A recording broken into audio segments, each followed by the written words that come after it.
What's up, T-Bach? Hey, what's up, man? How you doing, brother? It's good. Right on. So last time we were here, we had this freaking fat, huge Sigma that was just juicy. I mean, it was nice. So nice. Like the thing, I think weighed 50 pounds. No, it didn't weigh. It was pretty light, actually, for how big it was. All so, things considered. Dude, talk to me. How was it? Well, you know, it was way better than I expected. And I say that because I've never used a lens like that before. I've used Canon's 200 to 400, and it had image stabilization, the Canon version. Okay. But this one did not. And I was like, okay, I don't know what to expect, but I used a monopod and I did not have any trouble whatsoever with it. So tell me where you were, though. So in order to test this thing, what did we do? So we went up, as you can see behind us, we're on top of a mountain, right? So let's start from the beginning, maybe. Okay, yeah. So Corey and I, we get there, we show up. Well, first and foremost, where's there? There's Kelly Canyon. Kelly Canyon in East Idaho. It's about 30 minutes from Idaho Falls. Yep. And ski resort. It's a nice little ski resort. And we went up, we left around 7 o'clock in the morning, got up there, and there's just the entire parking lot. There's two of them, really. Yep.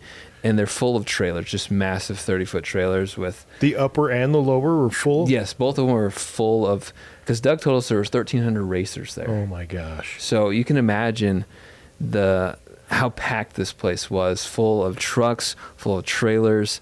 And so we're getting up there, and about... I don't know, 300 meters before you get to where we were going to park, it's all of a sudden is ice. The whole road is ice. And I'm in my small BMW. Oh, yeah. With winter tires on, that's rear-wheel drive. And we're gaining momentum and we're fine. But then all of a sudden, this truck pulls out and I have to slow down. And then the car just I had to slow down. And the car just starts sliding down the hill. And I'm like, oh my gosh. So I'm white knuckling as Corey's oh wow, this got interesting. So we're kind of nervous, freaking out. And the two people who are trying to park us are hey, just keep going. And they're behind us trying to push the car. And I'm this is not going to work. So I just kind of reverse, find I go off to the shoulder. Yep. And get into some dry snow and just try and floor it. The tires are spinning, but luckily we just crept up to the top and made it in there, which was, thank goodness. Yep. So we get in there, we get out, we go find Doug, and they had just massive Jumbotron. And you can just see the racers just going. And actually, we got there right before the national anthem, which is really cool. So I don't know if they someone actually sang, because we were still in the parking lot, but I took my hat off and you could hear it. Yeah, we did it, and it was really cool because everyone just kind of stopped and was watching it, which is awesome. Sick. And then all of a sudden, the chaos starts and the racers get going, and they have this big Jumbotron set up, and you can see the racers, because they have 4 or 5 different cameras up the hill, so that everyone can watch it from the bottom. So I make contact with Doug Swanson, who's the CEO or the owner of Kelly Canyon. Yeah, so he's he runs up there. That place. Doug's a stud. Yeah, he's a great guy, and he just is hey, what do you want? He's do you want to take the ski lift? And we're oh, sure. He's oh, you just have to walk down. I'm okay, yeah, no problem. So we get up there, and it's relatively calm for the most part. It's not super cold, but as we're riding, we're filming this introduction of what we're doing, making a YouTube video about it, and then we get to almost to the top, and all of a sudden it's wide out. The wind's just going this, and you can't see anything, and it's negative 20 degrees. It feels like the wind chill is so cold, and I cannot feel my fingers. Dude, I've been there. That's right as you crest the top. Yes, exactly. Right? You got about 100 yards left after the top, and it's yeah. It makes it's literally just a hard stop in the sand where it's now all of a sudden it's just wind. Yep. Because as you're going up, you got mountains around you, and it's blocking, and then when you hit the top, there's nothing. Oh my gosh, it was crazy. So we were oh wow, this is going to be cold. Yep. So we get there, and we get off and start walking towards the starting point, or the end point of the race, and then all of a sudden we're suddenly in knee deep snow, and the snow banks are higher than us, and we're just trying to trudge through this. And at one point, Corey is filming me as he's walking backwards, and I reach down and grab him because he's about to fall off this ledge, and I'm okay, this is Corey saved your life, bro. Yeah, it was intense for a second. Then we get there, and it's like I'm wearing like gloves, like thin gloves, so that I can shoot and like change settings. And like I start shooting, and I lost like the middle, like the feeling in my ring finger, and I'm like, I cannot feel my fingers, and it's freezing. Like the wind is going sideways, and I'm like, I don't even know how racers are seeing in this, but like you drop down like 40 feet and it's calm. Yep. And I'm like, this is the craziest thing. Yep. That wind shear up there, man, is wicked. It really is. Well, so you get set up. So you guys come down. You guys have so where, compared to the end of the race, where did you guys first position yourselves? Like at the very top. So like the picture that you see behind us, like that is like the one of the last checker markers basically till they get to. So like this is pretty much the home stretch, right? This is like them coming right towards us at the finish line. Dude. So the thing is, like, so this is a 300 to 600, right? So like everything just feels large, and like the focus distance is so narrow at that focal length, like it's kind of crazy. And so I was using the Leica SL2s, which I've never used that camera before. Sick camera. I love it, and it took me a while to kind of get comfortable with it, because like I had to figure out, okay, like how I wanted to use the autofocus. Because what did you use? You had a Leica when we went up in the airplane. Yeah, so that was the SL3, which was like its predecessor. So this was like the generation before, but like this is more of like the Sony A7S III. Okay. So it has 24 megapixels, but it's like more for like, it was video oriented, because they made a Leica SL2, which was like 45 megapixels. Okay. Then they made the smaller version, which was, it just handled low light better. That's what it had more frames per second and just like more video capabilities. Okay. So like that's why I chose it, because I knew the autofocus was going to be fast, and that I could get like, this was like the best camera for like what we were doing at the time. Yep. So it took me like 10 or so minutes just to kind of figure it out, get used to like the track, what the racers were doing, because they had 2 lanes set up. They had like the pro line, which is like the red markers, and then they had the blue line, which is like the amateurs. Okay. So both of them, the courses were very different. Like the pro was certainly more challenging, because they just had massive jumps, and like, but the amateur line was kind of like more of like zigzagging up the mountainside. So I mean, we shot both, but it was just like, once this started, it was like 30 seconds, 30 seconds, 30 seconds. So like the racers were just constantly flying. And so I started like the day around 6400 ISO, and I think that I should be able to pull this up. Like, so yeah, you can see 6400 ISO.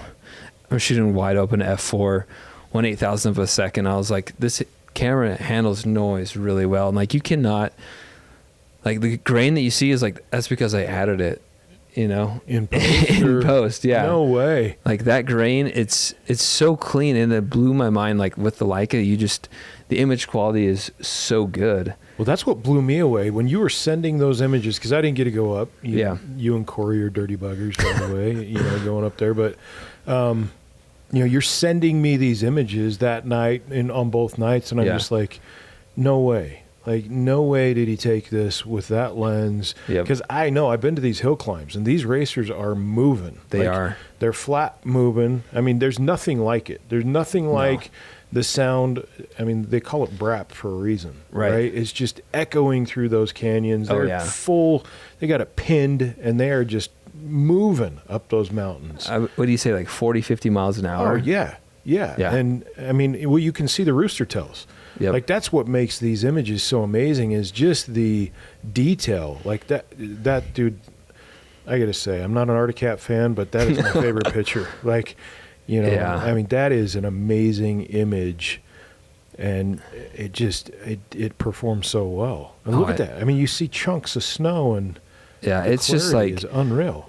It just blew my mind of like how clear the image was with like not only the lens but like the camera itself, like just like the image quality. And like that's what drew me to Leica, is just like how dialed in they are with their color, and just like the sharpness. Like I just feel like the processing for these images was so minimal, as compared to like Canon, because I've used Canon all of my life. And like when I saw Leica and then I saw what it was capable of doing, like it just was like next level. Like I don't even know how to describe the feeling of it, but first and foremost, you never see anyone shooting a sporting event with a Leica. Like, I saw a guy up there and he was like, what is that?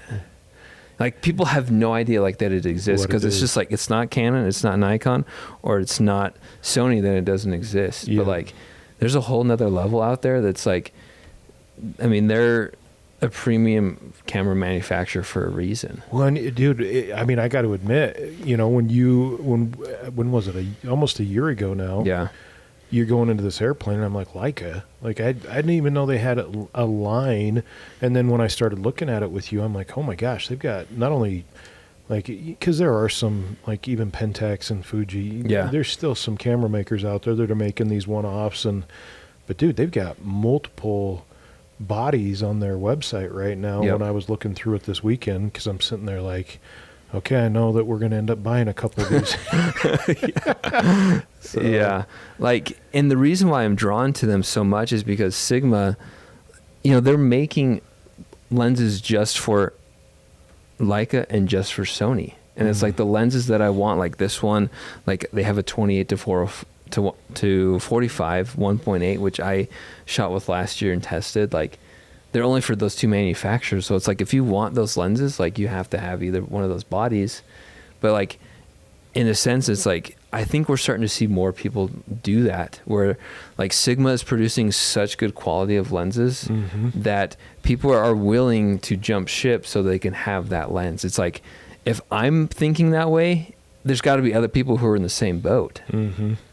You think, I mean, and this is what, because, dude, I've been around a lot of photographers, a lot of videographers, and it is funny. It's kind of like iPhone versus Android, right? I mean, you get a Canon guy, it's all Canon, all in, like, and some of these guys, they won't try anything else. You got a Nikon guy, and I mean, we got a local studio here. You go in there, and it's all Nikon, you know? So how are you seeing, like, and are people actually venturing off of these brands? Like, what did it take for you to do that? Was it just this opportunity to review this lens, and you're like, oh my gosh? Yeah, you know, honestly, I didn't even consider it, because like you said, if you are a dedicated Sony, Nikon, or Canon user, like, that's all you do. Like, no, I'm a Canon until I die guy. But then the opportunity came around to try Leica, and I was like, I've always wanted to try it, but I knew nothing about it. Yeah. But when I saw the images come back, I was like, there's something so special about this that it's unlike anything that I've ever seen before. And then, wasn't that the images that we got on our wall here? Yes, like the first one is with the Leica. It's like a 60 megapixel camera, the SL3. Yep.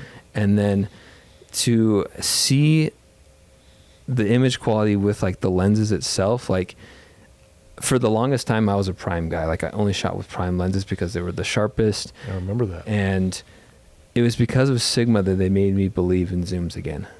Like, that needs to be a hat. Because they really did. Like, it made me believe that zooms can be just as sharp, if not sharper, than a prime lens. Yep. And Sigma did that for me. And like, I just have not experienced that with other Canon manufacturers. All right, dude. Well, walk us through some of these images. Like, what are your favorites? You got some pretty sick stuff. Isla Pearl was up there. I saw some stuff of her. She was. She did awesome. So Isla's 15. She took first in all of her races. She was queen of the mountain, man. She was. She crushed it. And like, I love this, just the contrast of the blue and the white. Like, these guys had some, I mean, the sleds up there were just absolutely beautiful. Yeah. And so, I mean, most of these, like, you know, we can do a little sneak peek here. So f4, you know, ISO 3200, so like the light's starting to get better, and I'm dropping the settings down a little bit, but still like staying within 1/8,000th of a second. Like, these were just sharp. So this is white at 600 f4, and then it's just like, I love this guy just staring at him, like, as he's coming off that jump. Oh yeah, like, that was awesome. Again, this is at 300 f4, so like, so here's Isla, who we were talking about, and was Crapo up there? You saw Crapo? I did see. Yep, saw Crapo. Saw Mason. Saw Riley. Yep. You know, here she comes just right up the hill. So there's a story with this, and Corey and I were watching. She came right after Isla. She was like probably 15, 16, and the rut was so deep. Like, you really had to pin it to get into it, because it was It was this one right here. You can't see it because it's right behind her, but it's so deep, and then you have to come out of it. Yep. And she just did not have enough gas, and she just like, we're watching it, it's just like slow motion. She just like tips it over. And I felt so bad because she just, you know, she was embarrassed, and she felt so bad because she puts her hands on her helmet, and I was like, I want to go out there and help her, but at the same time, I was like, I got to take a picture of this. Yeah, you got to catch that moment, man. That's learning right there, right? Yeah. That's like, I mean, the feedback's in the failure. That's the beauty of that. Like, and she'll learn to throttle out. When in doubt, throttle out, baby. Whiskey Throttle, right? That's right. So, you know, what she learned right there is that you don't go slow. You need to use that mow and get the heck out of there. So that's a great image. I mean, I think it was great. Hopefully she learns from it, but yeah, this is one of those means, like, this is like one of the few times I saw actually someone not make it. Okay. So to see it was kind of rare because all these guys were just so seasoned. You can see like the snow coming down. Like, these are some whiteout conditions at this point. Like, it was just pouring snow, and so like the black and white just kind of felt nice because there was literally nothing right here behind us. That's a cool image with the netting in the background. Yeah. I mean, look at the detail. Pretty awesome. So this is right at the top 18. Like, this is on day 2 of the race, and so like this was like right at sunset. It's like the light was just absolutely beautiful. And, you know, here he comes again. So, like, I'm probably, I don't know, 50 meters away, if not less. And he's just coming straight towards me. Like, I'm literally hiding under this tree, and I'm watching as he's just, like, racing towards me. So this is probably, curious now, 526 millimeters, 526. And he's just full throttle because he's about to cross the finish line. And then this is like one of the last turns. Here's Isla again coming up. You can see her racing towards it. And then, like, I love this tight shot. Right love there, seeing like the details in the snowflakes. Again, like 554. Like, I found like the 500 to 600 mark, it was just so sharp. Like, there was just so much detail in those. Like, and the camera focused really well at that focal range. And it was just so cool to, like, again, to see like them just coming up like that corner as the sun's starting to set. Like, this is probably my favorite. Oof. Like, I don't think there was any cropping right at 300 because like the next few shots, like, I'm too close and he's out of focus. Yep. But it's like there's 2 seconds, like 2 moments where it's like the stars aligned and it's perfect, you know. And like that for me was like what was so exhilarating because like when you have a Leica, you're not relying so much on the autofocus. Like, it's good, but it's not like Canon or Nikon or Sony. Like, it's not like the best. And it's not as fast. Yeah. And you're not buying it for that. Like, but the fact that it was able to lock on at that and like be able, cause like all I need is like the 2 best shots are like when it's right when they're coming around the corner. Like, I don't need the whole sequence. So like when it mattered most, like the camera was always there. Yeah. And I mean, look at that. He's got a fistful of throttle. That rooster tail has come. The spray is unreal. Yeah. So talk to me about, like, we talked about some of the pros.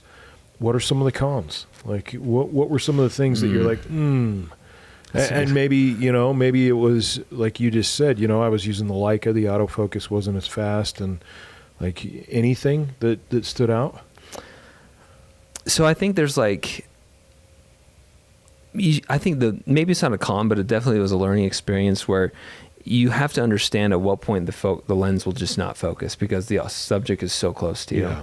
And I think there's certainly a sweet spot where it's like, and you have to kind of understand that, but you only learn it by trial and error. Mm-hmm. As like, because there are some shots where if I kind of fast forward, like that is sweet. When the guy's in the air, but you know, that's probably, let's just, you know, 474. So but the 2 shots after, he's too close to me. Yeah. So it's like, you really have to understand because, man, it took me like 30 minutes to try and like nail this shot of this guy, like these racers coming off the jump, because if I was too close, it wouldn't focus. Like if I was too far, it was just missing it. And so like, I really had to find the sweet spot and dial this in. And like, I didn't luckily I had the luxury of time to like sit and just kind of wait to see and like feel it out. Mm-hmm. But if you don't have that, and if you've never done that before or never used this lens, like there's certainly a learning curve to it.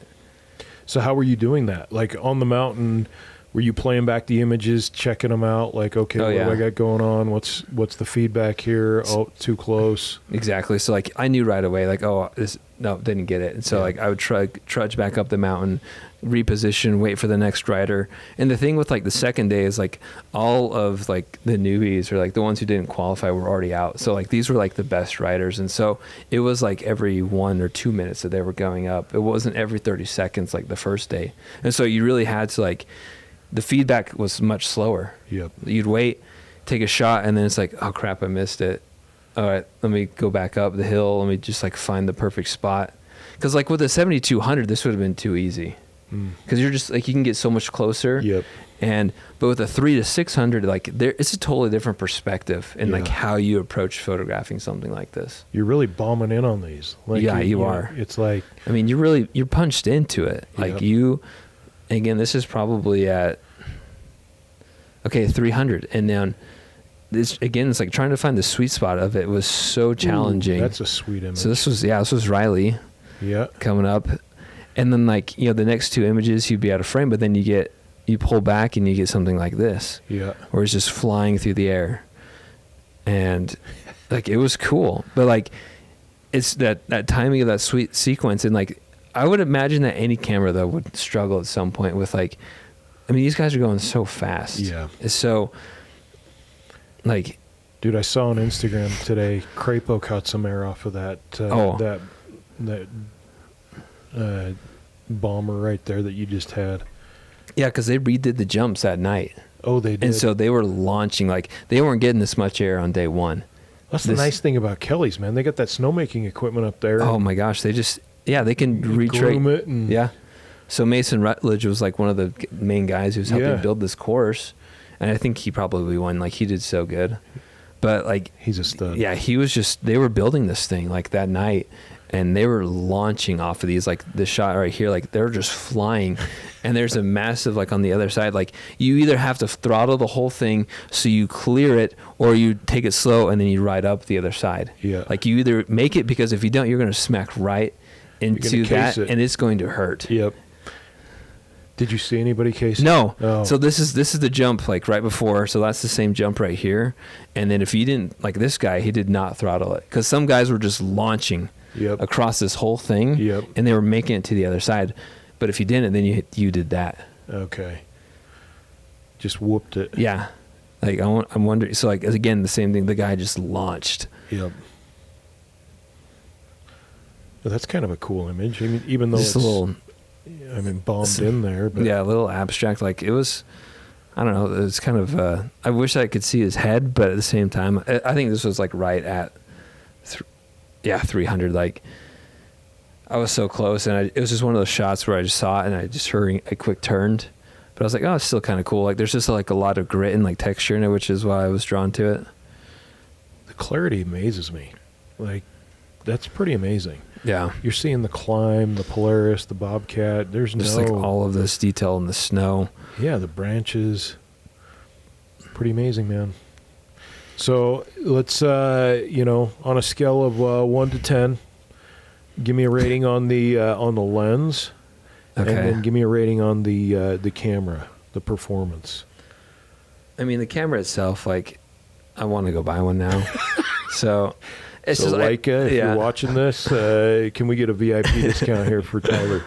I mean, I emailed him yesterday, like my point of contact there, and I kind of apologized. I was like, you know what, I don't think I really understood what Leica meant or like what it stands for until I spent 2 days with it on the mountain, just because I don't think I really gave it like a fair assessment, because I'd only used it for like 2 days, and the guy's probably like, dude, you are an amateur, man, like when it comes to like using Leica, which I totally was. Like I had no idea, like I didn't really understand it until I saw it, I used it, and then like the image towards the very end here, like this was what blew me away. So the culminating event, like at this point, okay, let's just look at the clock here. This was at 1850 at night. The sun was already set. It's like the only light that's coming is like, you have some blue cast from the night, because like the next 20 minutes later it's pitch black. So this is like that magical blue hour, and you have the big light off to the right, and the camera at this point was starting to struggle with focusing, because it's so dark, and you're shooting at f4. And so I was like, let me see what this looks like at 25,000 ISO. And so this was like one of the last shots that I took with autofocus. before like I switched over to just manually focusing it. But the fact that there was like no noise other than you can see kind of in the edges a little bit of just like chromatic aberration, but like the fact that this image was so clean without noise reduction, like my Canon could not do that. Like at 6400 ISO, maybe 12,800, it'd be like, okay, I'm done. And you'd start to see the image fall apart. But the fact that you can push and pull, like if you look at like let's just look at the histogram. Like I'm overexposing by one stop in the edit. Like that's how dark it was. Holy cow. I'm overexposing by one stop. Wow. But like just you cannot do that with other cameras. No. You can't push and pull at that ISO that far. That's amazing. And that's what blew me away with this whole thing with Leica is that there's so much clarity and so much detail in these images that I was like, okay, I am sold on it. Like that's what blew me away is because are you telling me we're selling the Canons? No, I mean the Canon for video, like the C80 is great, and I love that thing, like the built-in NDs. But okay, even the autofocus on, because I was shooting video too at these same moments, and the autofocus was actually really good. Really? For video, yeah. And I did not expect it. I did not know it to. Let's just say I didn't know what to expect. I've never shot video with that before. Well, especially with that lens. Yeah. And it followed and it found it. And I thought it even performed better sometimes than the photo side. So I'm 100% sold. Like, all right. I told Tanya, I was like, you know what? This is the next coming. Yeah, this is the next step for me. Okay. Because it all of a sudden, I was more intentional with it because at this point I'm shooting like 2 or 3 pictures a second. I'm not shooting 25. I'm not shooting 9.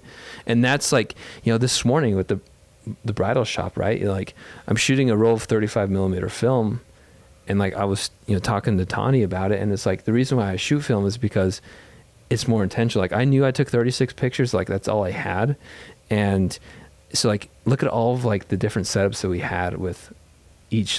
We had 2 models. Yep. And it's like we're having like 6 or 7 setups of like different poses and different things, and like that's how I felt when I'm shooting with the Leica, because you don't have that just to rip through pictures. Like you slow down and you focus, like, and that's why I love it and I'm drawn to it, is because it forces me to slow down. It's more of an experience. It is. Yep. And because of it, you create better images. Well, you freaking crushed it, dude. Appreciate it. And Corey crushed it. I can't wait to see the video footage, like, especially you saving his life from going off the ledge, right? Yeah. So we talked about the Leica. Talk to me a little bit more about the lens. Okay. Like overall, the lens. Yeah. Love that thing? I do. Yeah. If I was shooting sports all the time, I would certainly have this in my bag. Like wildlife. 100%. Like, you think on the sidelines of these NFL games, these college football games, we're going to see that? I think so. I mean, it makes sense because it certainly fits a need where there is, I think, a gap in the telephoto world. And this is a very budget-friendly lens, so to speak, that people can get into, especially for like wildlife photographers. Like we live so close. We're 2 hours from Jackson Hole, right? Yeah, Yellowstone. You'll get, the moose, the bear, like the owls, the wildlife, like the $300 to $600 at $6,000, like, is that what it is? $6 grand? $6 grand. Like it's a great starting point for like a lens that will do a lot for you. So, I mean, it's truly remarkable, honestly, with like where they've come in with the price point. I mean, it looks beautiful. Mm-hmm. It was sharp. And it's really not super heavy. Like there's not image stabilization, but like when you buy something like that, you're not going to handhold it. Yeah. Unless you're like in a pinch, but like you're getting a monopod. What are you talking about, dude? You look at your biceps. No, they're small. Dude, look at yours. Like, no. All right. So overall, Sigma, 2 thumbs up. Yep. Great job. Seriously, awesome lens. Thanks for letting us play around with it. Have it for a couple days. Yeah, I mean, I truly mean it. Like they made me believe in zooms again. Sweet. And I'm just like completely sold on the fact that you don't have to switch camera like lenses all the time. Like that was like the biggest bottleneck for me, I think. Cause like I have a 24 to 35 f2 by Sigma. Yep. And like I use that all the time because those are like my 2 favorite focal lengths, and it's sharp at f2 all the time. And I just think, like, I'll never buy another Canon zoom lens again, just because I think the Sigma has gotten to a point where they're just as good, if not better, and you don't have to pay an arm and a leg for it. Dang, dude. Canon's going to hate you. Like, I mean, I still love Canon. Like, Canon will always have a soft spot in my heart for, like, I mean, their video stuff, like the C80 is just... Well, we got a C70. We have a C80. We got an R5. Like, I know, but... I mean... But if I had to choose for stills, like... Leica, yeah. I mean, even the video, like, L-Log grades really well. You know what, though, Tyler? I've known you for, like, a couple of years now. Yeah. And here's the challenge. Like, next year, you're going to find something else. It's like you keep tweaking your game, bro, and it's pretty impressive. So I just want to keep getting better, and Leica has shown me what's possible. They've raised the bar. They have, and it's like I just want gear that is more of an intimate experience for me. Like, it's the experience, because like when I'm enjoying it, like I'm creating better images and I'm creating better work, and like with film, like that's why I started shooting it, because it's like it's a very immersive experience. And so, you know what I want? What? I want one of those snowmobiles. That's the gear I want. So anyway, cool. Well, thanks for watching. If you're out there watching, appreciate you tuning in. Any final parting words here? No. If you can find, I do have something. Okay. All right. If you can do something that you love, then you'll always, I think, find so much satisfaction in everyday life. And I think, like, regardless of what you do, whether you're an architect, an accountant, a painter, like, if you can find ways to do the thing that you love, I think you'll find more meaning in your life, but you also like have a greater sense of purpose. And I feel like storytelling and filmmaking has done that for me. So I'm just grateful that I'm doing something that I love, because I know a lot of people aren't. Mm-hmm. And I think it's just made all the difference in my life. Well, you're good at it, brother. Well, you tell some mean stories with these images. So, okay, we'll tune in. We're going to do this again. We'll keep bringing you guys content. Anchor Studios, Whiskey Throttle podcast. Whiskey Throttle, man. See ya. See ya.